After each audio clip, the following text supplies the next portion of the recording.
is up, everybody? This is Lyle, No Hippie Trucking and Transportation. I am coming at you from the Loves in St. Paul, Indiana. If I didn't want to get a shower today, I'd have probably stopped down the road. There was a Casey's down there. Probably would have stopped there, but had a question from somebody that asked if I could talk about the differences between reefer and dry van. Now, I've never pulled dry van, but there's a few things I heard, so I'm going to touch on those in this video, some pros and some cons. Now, before I go any further, I do want to show you guys, well, the guy that was so worried about my laundry situation. I am rocking a different, I got this. This isn't the same black one I had. The last one was plain black. I threw that one out. We got the Caterpillar hoodie on right now, just in case you're still worried about what's going on. So I've rocked the camo yesterday. I got the black cat on today. Who knows what it's going to be next? Let's talk about advantages and disadvantages to reefer. I'm doing this off the top of my head, so I could be going back and forth between the two. But the first thing, the major difference I see in talking to people is this. Everybody wants to be a truck driver, but don't nobody want to haul that heavy ass freight. That is definitely one of the cons to reefer, is your loads are definitely going to be heavy. Now, I know that some dry van loads get heavy or whatever, but I mean consistently out here we're going to be between 37 and 42, sometimes higher than that. And on occasion we're going to be pulling those light loads, but definitely going to be pulling some heavy ass shit. That's a con. Another con to pulling reefer, the meat plants, for a number of different reasons. Meat plants, you're going to be having to deal with the smell, all that kind of stuff. They might have you, getting muddy, like they don't have no respect whatsoever. You're going to be out there picking up trailers in the mud, all that kind of stuff. And oftentimes those loads are going to be late to ship as well. So that's another con. So I've gone with a couple cons. Let's go with some positives. Reefer is built to stand the test of time. Almost recession proof. You might have dips and stuff like that, but people aren't going to be going without their food, and they're not going to be going out without their medicine, and they're definitely not going to be going without their alcohol. So always going to be consistent in whatever kind of market.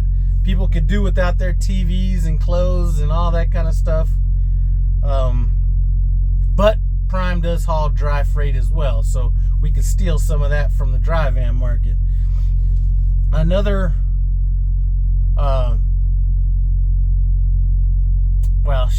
coming up with a bunch of cons off the top of my head. Now, I was going to write all this stuff down, but I was like, if I do that, I'm never going to get to it. Another con is going to be that you got to babysit that reefer. Now, and that could be just fueling it up. It could be actually getting repairs done to it. That could be inside the trailer. That could be, outside the trailer as well. So as far as the trailer goes, then you also have to worry about the reefer running. So babysitting the fuel, people pulling dry van,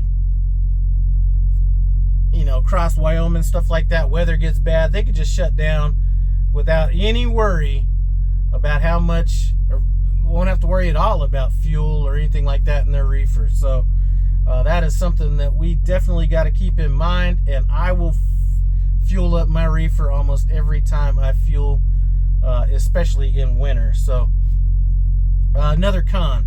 Let's go with the plus. A lot of people that are pulling dry van, or that dry van freight goes into some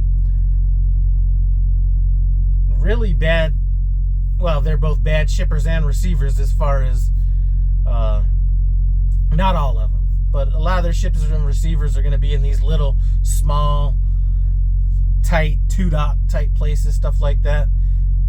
Reefer, 85 to 90% of our loads are going to be distribution level loads, meaning we're going to be dropping off at big places that have a lot of space for trucks, things like that. We do, obviously have some that aren't like that, but for the most part, you're not going to be in a position where you're going to have to worry about getting in too many creative backing type. Jesus fucking Christ. This guy's about to tear my shit up. Thank God I was here. I just got out of the shower, so if I wasn't here, he'd have tore my shit up and probably drove away. Broke my concentration like I was Samuel Jackson in Pulp Fiction.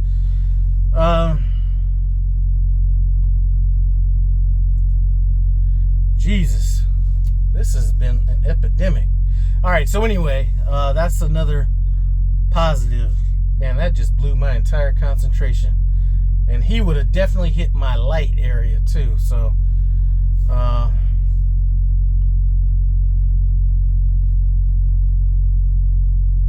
that just really broke my concentration. Maybe I'll have to get into the rest of this in another video. Let's come up with...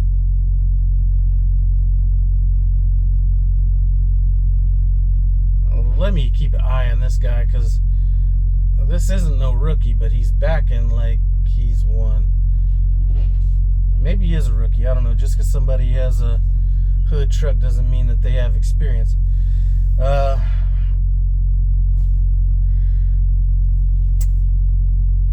Another con is you're going to be delivering in like odd hours of the day and night. So it's not uncommon to be dropping off at midnight, 3 a.m., all that kind of stuff. So you're going to be dealing with a lot of that kind of stuff. Now, one of the pros, in the wintertime is with those heavier loads, you're going to be able to handle some of those bad road conditions maybe a little bit better. Lord. That really broke my concentration right there.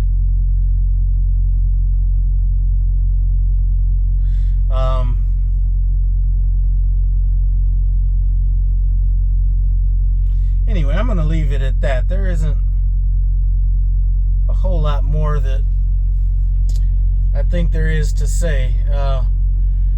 Typically, on another pro in this, I guess, is whether you're a company driver at places that haul dry and reefer. Typically, reefer's going to pay more, and reefer loads are usually going to be a lot more stable. Not necessarily that they're all going to pay more or anything like that, but they are going to be stable. Anyway, Jesus. Let's talk about my loads, and maybe while I'm talking about this, some stuff will come to mind. Picked up a load yesterday in Lincoln, Nebraska. My drop-off was supposed to be a drop and hook anytime tomorrow before 5 p.m.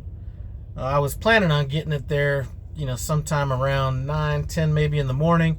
The beautiful thing is my dispatcher sent me a load, and the load is going 120 miles away to Louisville, Kentucky, picking up at the same place, delivering at 6 a.m. the next day. So instead of me even worried about getting there at 9 in the morning or anything like that, as long as I'm there before the drop dead time on my pickup, which I think is 2 p.m., I'm golden. So I'm probably going to roll in there at about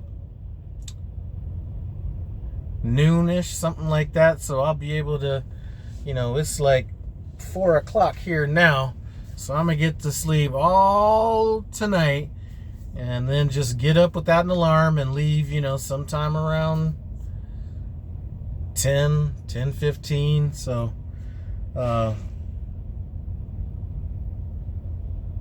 that's pretty much it. I heard that load on my Qualcomm because I couldn't see it because I was driving, and I wanted to make sure he kept me on it. So I called him and I was like, hey, can we just go over this load right quick? So he tells me everything, and he's like, he was like starting to, it's like I don't know if it's a high value load or what. I was like, it doesn't even matter. And I still don't know what the load pays. I didn't even ask. But any load that keeps me out of bad weather, where I could sleep in, have a lollygagging kind of a day, is my kind of load. I don't care what it pays. It's just, it is what it is. But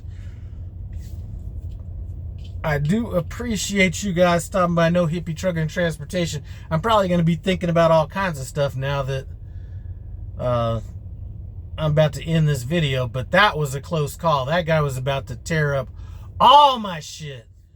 Anyway, I'm glad that he parked now, because he was the only one that I really had to worry about if he was going to be backing in on that other side.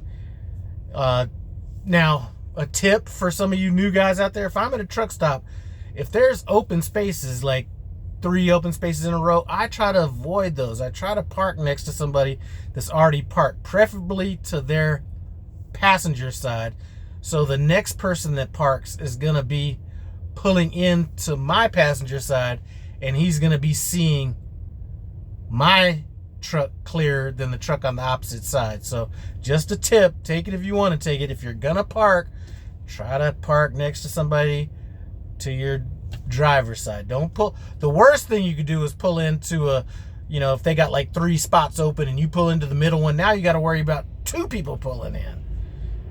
Anyway, enough about that. I'd like to thank you for stopping by No Hippie Trucking Transportation. And hey, how about you? You were in my comments asking about my laundry type stuff. Why don't you, give me some props on the camo I had yesterday and my cat hoodie today? Who knows, I'm gonna break out tomorrow, because I got all kinds of hoodies up in here. Appreciate you stopping by. I'm out.